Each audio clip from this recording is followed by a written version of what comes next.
Mesdames, Messieurs, bonjour. Il est midi partout au Sénégal, 12h GMT. Bienvenue au grand journal de la RFM. Au sommaire de ce journal, affaire des deux hommes retrouvés dans la citerne d'un camion hydrocureur à Ziguinchor hier. La famille du chauffeur décédé doute d'une mort accidentelle. L'apprenti retrouvé dans un état comateux est toujours en réanimation. Une enquête a été ouverte. Les pêcheurs de Guet-Ndar dans la rue ce matin, manifestation pour obtenir des licences de pêche. Journée mondiale contre le cancer, 10 000 cas au Sénégal chaque année selon la Ligue sénégalaise de lutte contre le cancer. Heureusement, il y a des cas de rémission. Vous entendrez un témoignage dans ce journal. Et puis, augmentation des salaires de 6 à 10%. Les bénéficiaires s'en félicitent, d'autres n'ont rien reçu.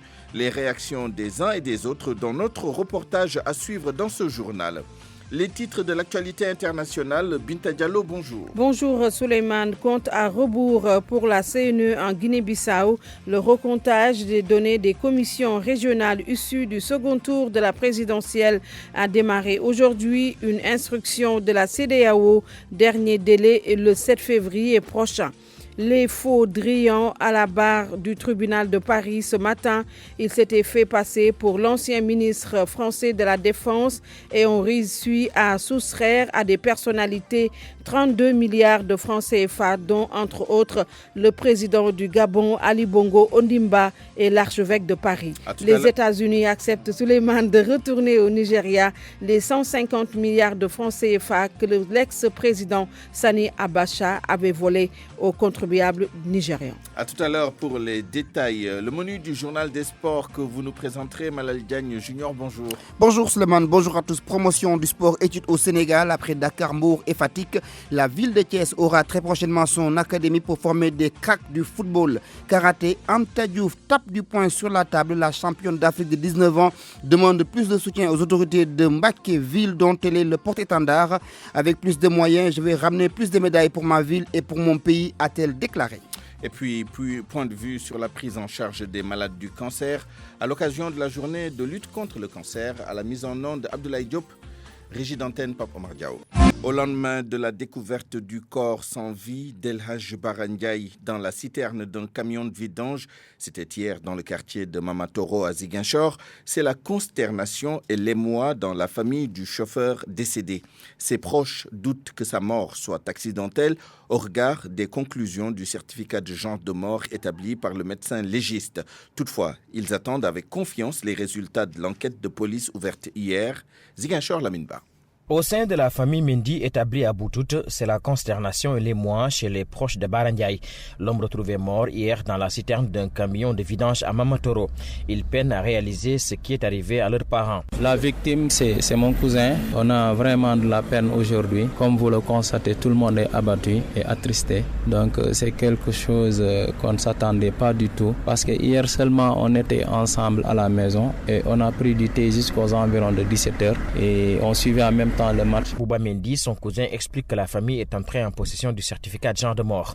Elle dit remettre en cause la thèse de l'accident agité depuis hier. Il faut qu'on doute vraiment de ça parce que en réalité, si vous regardez le rapport, surtout le certificat de genre de mort après constat, donc on a vu qu'il y a un traumatisme au niveau du rachis cervical et aussi il a une hémorragie buccale aussi. D'après les explications et le témoignage de ceux qui sont arrivés sur les lieux, les premiers, ils ont trouvé du sang sur son visage. La famille attend que les conclusions de l'enquête ouverte par la gendarmerie élucident les circonstances de la mort d'El Hadj Bara Ndiaye. Pour l'instant, on écoute les enquêteurs qu'ils terminent leur travail.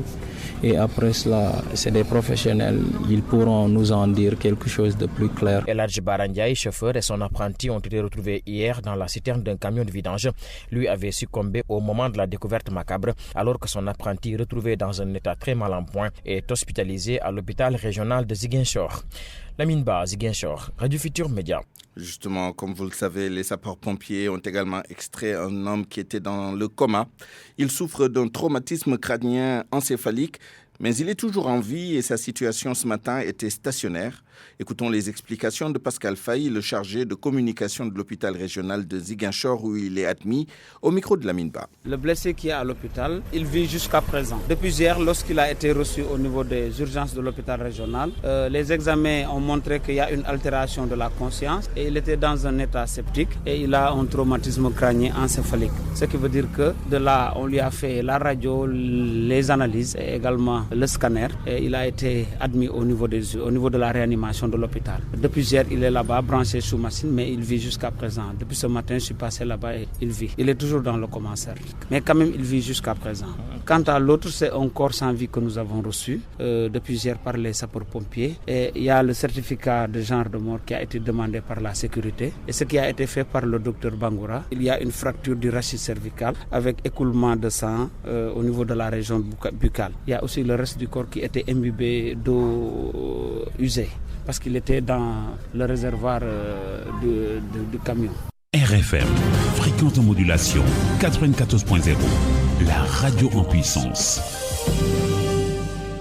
Le ministre de l'Agriculture assure que la dette de 4 milliards de francs CFA, 4 milliards et demi pour être plus précis, due aux huiliers privés sera payée dans les plus brefs délais. Selon lui, les procédures sont déjà engagées par le ministère des Finances.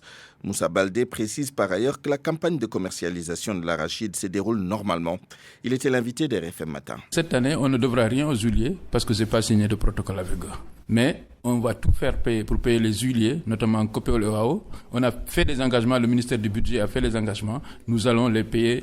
Et si ce n'est pas encore fait d'ailleurs, nous allons payer au plus tard cette semaine. C'est à peu près 4,5 milliards pour ce qui est de la campagne passée. C'est un cours de paiement. C'est-à-dire que nous avons fait les engagements et le ministère du Budget a autorisé qu'on puisse payer. Maintenant, il y a des procédures. On va payer intégralement. Comment faire pour éviter pareille situation, qu'il n'y ait plus d'arriérés dû aux huiliers? C'est simple, je vous ai dit le problème, c'est que cette année, on n'a pas signé de protocole avec eux, donc on ne leur doit absolument rien.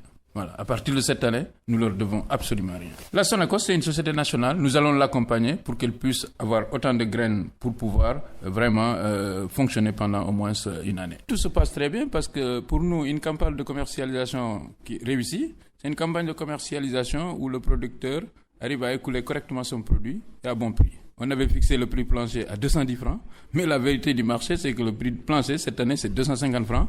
Il y en a même qui ont vendu jusqu'à 300 francs. Cela a permis au monde rural d'engranger 100 milliards de francs CFA. C'était du jamais vu, avec les 400 000 tonnes déjà exportées. Maintenant, la campagne se poursuit. Nous avons bien sûr suspendu les exportations parce qu'elles ont atteint un niveau qu'elles n'avaient pas atteint l'année dernière jusqu'au mois de mai. Maintenant, la campagne continue. Toujours au sujet de cette campagne de commercialisation de l'arachide, plus de 5 000 tonnes ont été collectées au niveau du centre de réception intermédiaire de la Sonacos à Kolda, ce qui fait de cette région la première zone de collecte d'arachide pour la Sonacos, selon Modou Diagne Fada, le directeur général de la société qui, à l'occasion de sa tournée dans le pays, est passé à Kolda. Abdoulaye Diallo. Kolda est en passe de devenir le bassin arachidier du Sénégal. Tout porte à le croire, selon Modou Diagne Fada, directeur général de la Sonacos, en tournée. Nous en sommes aujourd'hui à près de 5000 tonnes ici à Kolda et à peu près 1000 tonnes au niveau de Ziguinchor, ce qui fait un total de 6000 tonnes dans la zone sud. Et heureusement ou malheureusement, c'est selon celui qui parle, la zone sud est aujourd'hui la première zone de collecte de graines d'arachide pour la Sonacos. Modou Diagne Fada est satisfait des premiers résultats du centre de réception intermédiaire de la Sonacos à Kolda. Il n'exclut pas d'implanter une unité de décortiquage au Fouladou. Sur le plan national, nous tournons autour de 10% de nos objectifs globaux. Ici, à Kolda, nous sommes à 50%, ce qui nous rend fiers parce que nous avons eu l'initiative de créer ici à Kolda un centre de réception intermédiaire, un centre de collecte de graines. Mais je crois qu'à partir de maintenant, on va continuer à penser, pourquoi pas, mettre en place une unité de décortiquage de graines d'arachide. Je crois que ça doit être tout à fait dans nos corps. Selon les autorités, les exportateurs chinois ont bouclé leur quota de 400 000 tonnes d'arachide qu'ils avaient à collecter. Avec cette nouvelle situation, la Sonacos compte atteindre ses objectifs de collecte qui sont en ce moment autour de 50%. RFM Kolda, Abdoulaye Diallo.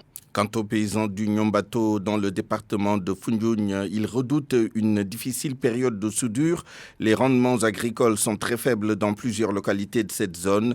La longue pause pluviométrique du dernier hivernage est passée par là. Aminata Goudiaby. Dans la maison d'Abdourahmane Diouf, un producteur agricole de la commune de Toubacouta, les greniers sont presque vides. De ses champs de mil, de maïs et d'arachide, il n'a presque rien récolté cette année. Selon ce père de famille, c'est la longue pause pluviométrique de l'hivernage qui a fait ses effets. C'est une campagne très catastrophique parce qu'il y avait un manque d'eau. Moi, en personne, j'ai cultivé 5 hectares d'arachide, 3 hectares de maïs, 3 hectares de mil. Mais les 5 hectares d'arachide, j'avais que 4 sacs. Ces 4 sacs-là, il n'y avait pas de graines, rien. Auparavant, je produisais 10 tonnes d'arachide. Le mil aussi, je n'ai même pas un épi de mil. Le maïs, même chose. Et dans notre village, tout le monde est comme ça. Plus loin, dans la commune de Keur Saloum Diané, toujours dans le département de Foundiougne, les paysans redoutent une difficile période de soudure. Biram Touré est agriculteur. Ici à Keur Saloum Diané, par exemple, aller dans le village de Bambadala-Tianho, les paysans n'ont rien récolté. Beaucoup d'entre eux sont obligés de vendre leur bétail pour avoir de quoi nourrir leur famille. Beaucoup de leurs jeunes sont partis actuellement dans les grandes villes pour faire de petits métiers afin d'avoir quelque chose. Bassirou Tall habite dans un village de la commune de Nioro Alassane Tall.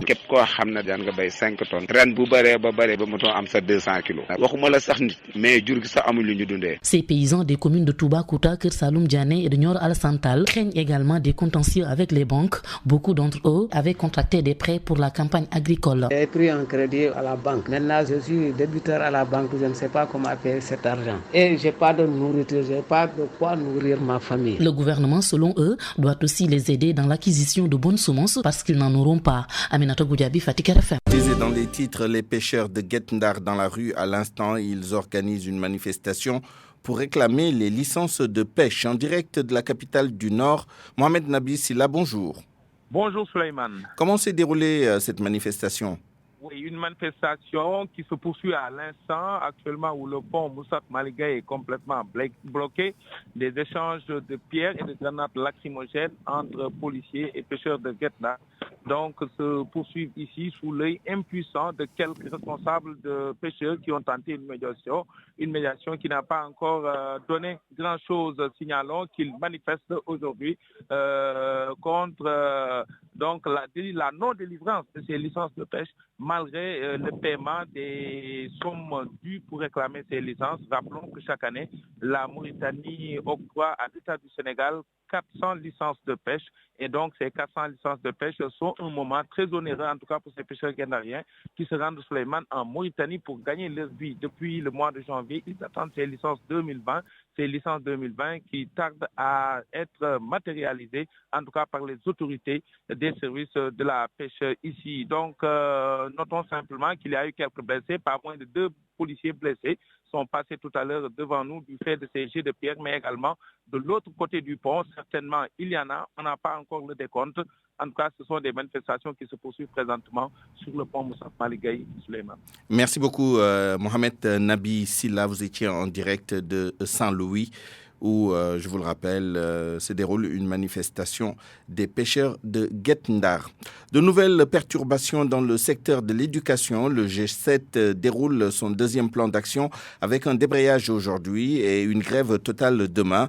Le G20 aussi observe un débrayage qui sera suivi d'une grève totale de 48 heures demain et après-demain.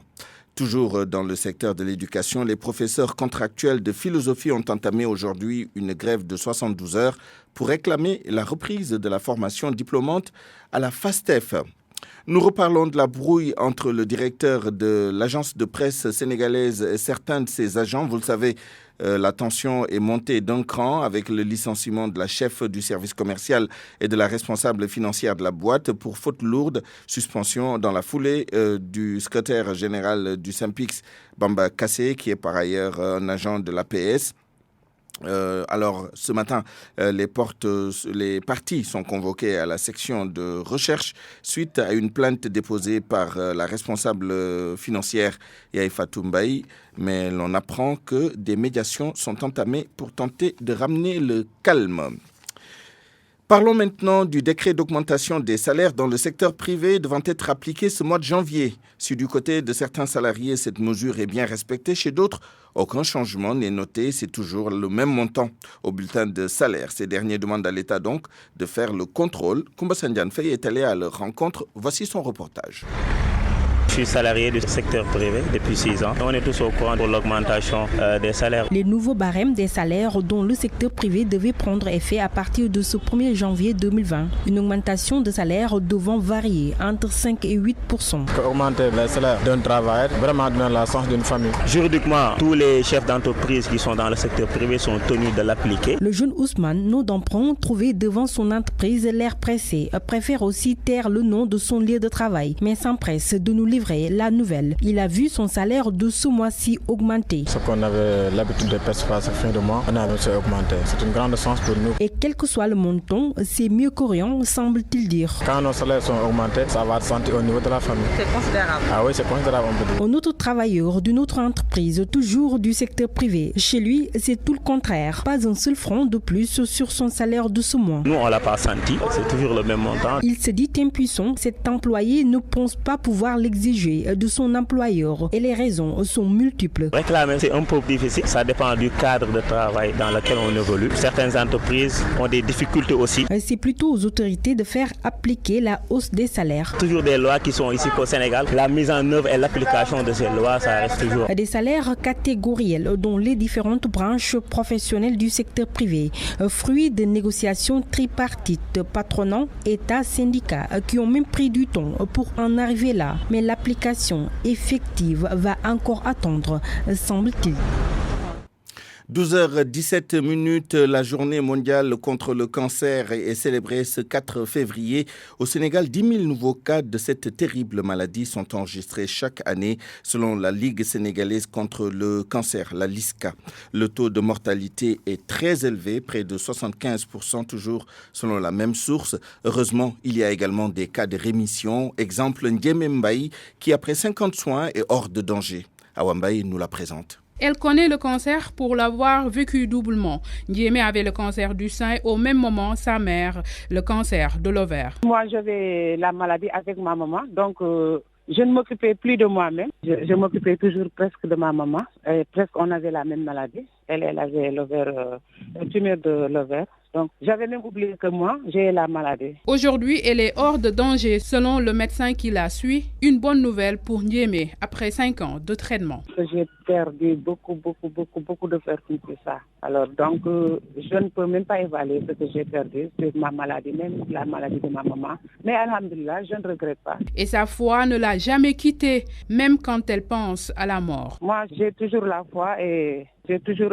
supporté la maladie et avoir aussi la foi à chaque fois. Aujourd'hui, le principal message de Ndiémé, faire le dépistage précoce pour espérer gagner contre le cancer, une maladie dont la prise en charge est très coûteuse. Je conseille ça aux femmes, je conseille ça à tout le monde qui m'écoute, d'aller très tôt faire leur sang ou bien de faire le dépistage et tout, très tôt. Et si tu vois ça tôt, tu peux te soigner sans problème. Mais si ça arrive à un certain moment, vraiment, ça ne va pas. Le cancer du sein fait de nombreuses victimes au Sénégal parce que les femmes arrivent un peu trop tard à l'hôpital, selon les médecins.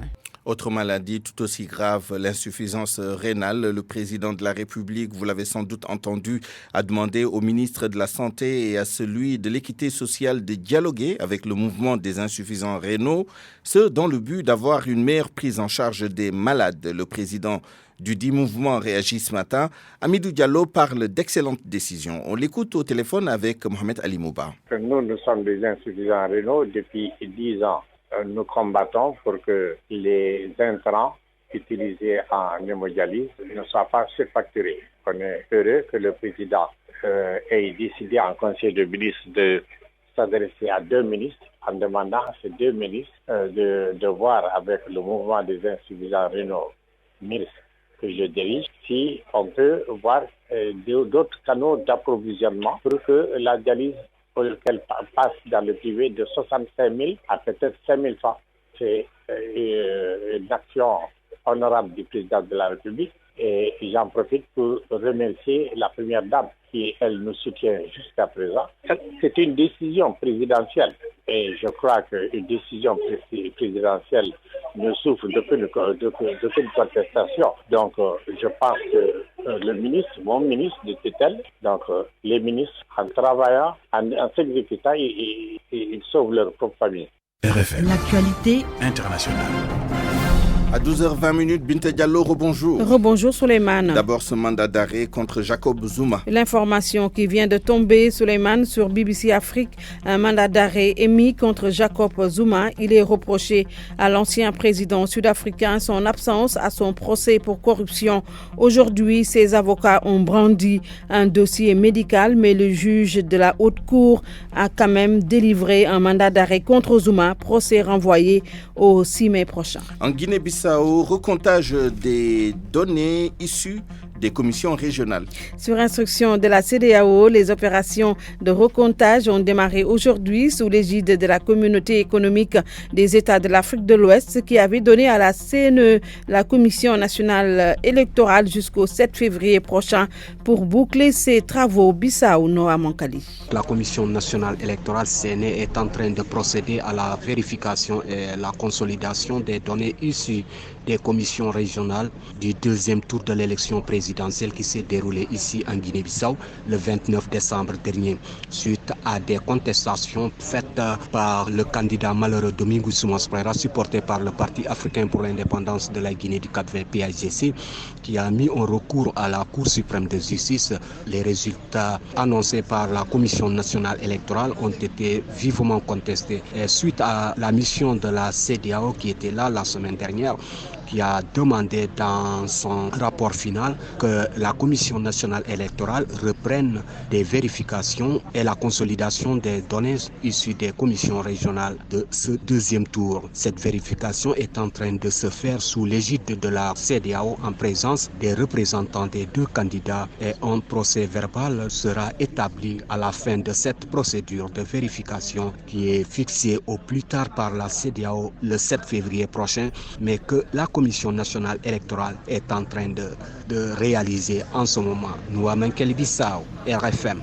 Les États-Unis restituent au Nigeria 150 milliards de francs CFA détournés en son temps par Sani Abacha. Sani Abacha était l'ancien président du Nigeria qui a pillé les caisses de l'État. Le Nigeria avait déposé une plainte en 2014 aux États-Unis. C'est après cela que les Américains ont décidé de confisquer les fonds volés estimés à 150 milliards de francs CFA. Les détails avec Oumou Kalsoumdi. Ces fonds ont été confisqués à la suite d'une plainte déposée en 2014 par le ministère nigérien de la Justice. La plainte alléguait que Sani Abacha et ses associés avaient détourné des milliards de dollars du gouvernement du Nigeria avant de les blanchir par le biais d'institutions financières américaines. Le rapatriement de cet argent entre dans le cadre d'un accord entre les États-Unis et le Nigeria. Les fonds seront utilisés pour soutenir 3 projets d'infrastructure, dont une autoroute au sud-ouest, une route au nord et un pont dans le centre du Nigeria. Le ministère nigérian de la Justice déclare qu'il essaie toujours de récupérer 174 millions de dollars supplémentaires auprès du Royaume-Uni et de la France. Le Kenya en deuil. Jusqu'aux funérailles de Daniel Arap Moi, aucune date n'a été encore précisée par les autorités. Daniel Arap Moi, décédé ce matin à l'âge de 95 ans, a dirigé le Kenya de fer de 1978 à 2002, qui était vraiment le successeur du président Jomo Kenyatta. Portrait signé Koumba Sandiane Faye. Daniel Arap Moi a été le 2e président du Kenya après l'indépendance en 1963. Il a dirigé le pays pendant 24 ans. Âgé de 95 ans, l'ancien président kenyan était malade et hospitalisé depuis la fin de l'année 2019. Il a été condamné par la justice de son pays à dédommager une famille qu'il a expropriée de ses terres. Les faits se sont déroulés il y a 36 ans. Il était un homme politique plus populiste que son prédécesseur Jomo Kenyatta, mais son héritage a été terni par la stagnation économique et les accusations de corruption. Arap Moi est devenu enseignant à l'école publique africaine africaine en 1945 avant d'être nommé directeur à l'âge de 22 ans. En mars 1957, Daniel fut l'un des 8 premiers Noirs à être élu au Conseil législatif. Au début de l'année 1960, il était l'un des délégués africains à la conférence de Lancaster House à Londres. En 1961, il devient ministre de l'Éducation avant d'être nommé ministre des collectivités locales. Né le 2 septembre 1924 dans une famille d'agriculteurs du comité de Baringo, dans le centre-ouest du Kenya, il était appelé Toritish arabe qui signifie fils de. Le défunt a adopté le nom de Daniel lorsque écolier. Il a été baptisé par les missionnaires chrétiens. Ouverture du procès des faux Drian à Paris aujourd'hui. Cette personne s'était faite passer pour Jean-Yves Le Drian, alors ministre de la Défense en France. Ils ont bien réussi leur forfait. Les malfaiteurs ont réussi à empocher 50 millions d'euros, plus de 32 milliards de francs CFA. Beaucoup de personnalités sont passées entre les mailles des filets de ces usurpateurs d'identité. Le chef spirituel des musulmans chiites israéliens, le président du Gabon, Ali Bongo Ondimba, et l'archevêque de Paris. Le procès prend fin le 12 février, Souleymane. Merci Binta Diallo. Parole aux auditeurs. L'actualité, qu'en pensez-vous? Moi, je pense que vous devez. Réagissez dans nos éditions d'information sur l'actualité. Bonjour. Du lundi au vendredi, vous avez la parole sur RFM. Point de vue, tout à l'heure, nous parlerons de la prise en charge du cancer au Sénégal. Ceci à l'occasion de la journée mondiale contre le cancer célébrée ce 4 février. Et pour ce faire, nous serons avec Mme Mamdiara Gueye-Kébé, présidente de l'association Cancer Saint Sénégal, et du professeur Mamadou Diop, directeur de l'Institut du cancer Joliot-Curie de l'hôpital Aristide Le Dantec. RFM Sport.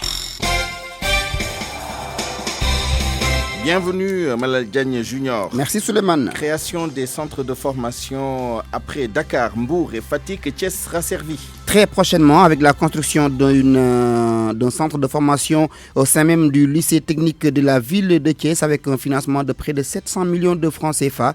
Les jeunes de Thiès et de la région vont pouvoir se former à l'instar de ce qui s'est fait dans les villes citées comme projet afin de sortir des Sadio Mané ou autres Idrissa Gana Gueye. Plus de détails sur ce projet avec Cheikh Anta Diop.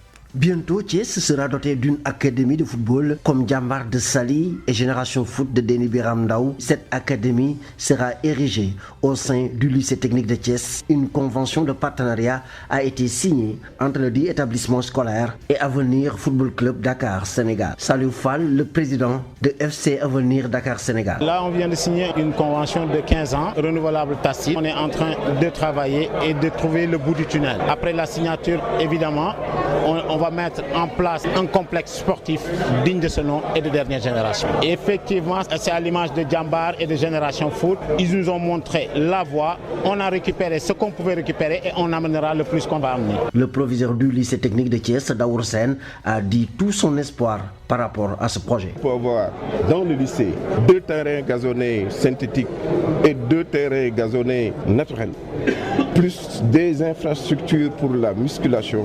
Je pense qu'on a beaucoup gagné pour ces. Le promoteur Martel Gervais de Lens a bon espoir que ce centre de formation sera capable de former plusieurs jeunes Sadio Mané. C'est parti parce qu'on va faire des choses qui vont être extrêmement fortes. On va investir d'abord pour le club de Dakar ici auprès du lycée, mais on va investir aussi pour tous les gamins. J'entendais tout à l'heure monsieur le proviseur qui parlait de Sadio Mané.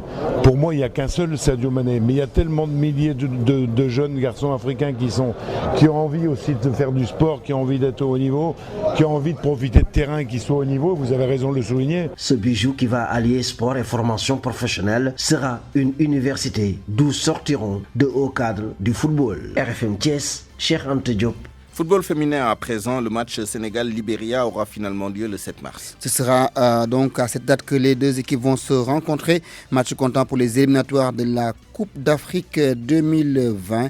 Plus de détails sur ce report avec Sodekam. Le report de la double confrontation entre le Sénégal et le Libéria comptant pour les éliminatoires de la CAN féminine 2020 ne chamboule pas le planning mis en place pour la préparation, nous dit la responsable du foot féminin sénégalais, Seyni Ndersek. Au contraire, parce que là, on a une opportunité de jouer minimum 3 matchs parce qu'on va avoir des poules de 4. Donc, de jouer au minimum 3 matchs. Et on se qualifie pour les demi-finales. Ça nous fera des matchs de plus. Je pense que c'est une très bonne chose pour se préparer. En attendant la date choisie pour cette double confrontation, le Sénégal participe au tournoi de l'UFOA A, une compétition qui va permettre aux Lions d'être en jambes, selon leur sélectionneur, Mam Moussa Cissé. On va rencontrer d'autres équipes féminines.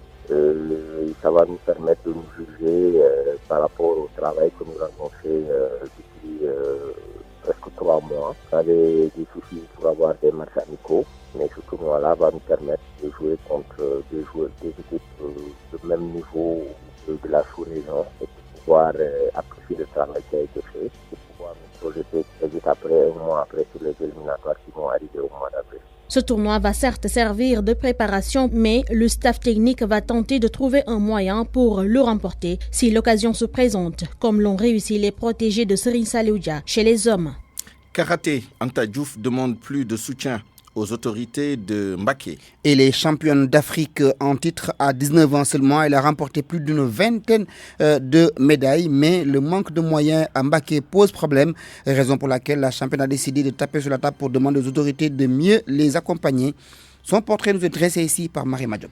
Anta Diouf, une allure de crack. La championne a déjà une vingtaine de titres à son actif en 2 ans de carrière. À 19 ans, Anta honore la ville de Mbaké. Je totalise 22 médailles, 20 en or et 2 en argent. J'ai commencé la compétition en 2017. Mon dernier titre, c'était au championnat de la zone ouest du Mali. Dans sa salle d'entraînement où nous l'avons rencontrée, elle fait la fierté de toute une discipline, même si elle passe inaperçue dans sa localité. C'est très dur de ne pas être reconnu à sa juste valeur. Tu reviens de compétition avec le plein de médailles, mais personne ne se soucie de toi. L'état de la salle où elle s'entraîne tous les jours l'indispose. Elle demande du soutien aux autorités. Nous manquons de moyens vraiment dans cette salle. Nous n'avons pas de bons tapis. Regardez l'état de cette salle. Impossible de travailler correctement. Maguette Seck est son idole de jeunesse. Mon idole, c'est Maguette Seck. Maguette, vraiment, elle me dope et me pousse à me surpasser. Je suis très fière quand je la regarde compétir. Anta Diouf, une graine de championne qui truste les podiums partout en Afrique. Cependant, elle demande le soutien des autorités pour conquérir le monde. Marie Madiop, Mbaké, RFM. Nous, à RFM, nous avons des champions de la plume. N'est-ce pas? Merci, Malal Dan Junior, il est 12h32.